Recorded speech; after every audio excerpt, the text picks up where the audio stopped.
ଯେମିତି ସାର୍ କହିଲେ ଯେ ମୋର ପ୍ରିଲିମ୍ ହେଇନଥିଲା 2023 ରେ ମୁଁ ମାନେ 32 ମାର୍କ ଆଣିବା ପାଇଁ ବି ମୁଁ ଏଲିଜିବଲ ହେଇନଥିଲି।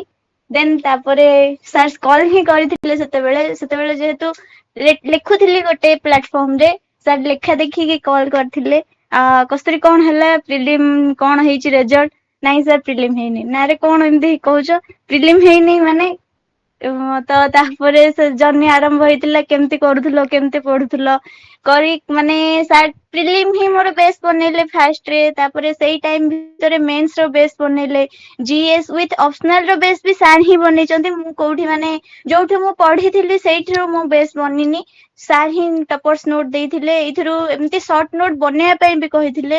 ମାନେ ଯୋଉ ଗ୍ୟାପ ମିଳୁଛି ଆମକୁ ଅପସନାଲ ଲେଖିବା ପାଇଁ ସେଇ ଅପସନାଲ 1 ଆଉ 2 ଭିତରେ ତମେ ରିଭାଇଜ କରିବାର ଅଛି 2 ଦିନ ତମକୁ ମିଳିବ କେମିତି କରିବ ଟୋଟାଲ ଟପିକ ତମେ ରିଭାଇଜ ନ କଲେ ଯାଇକି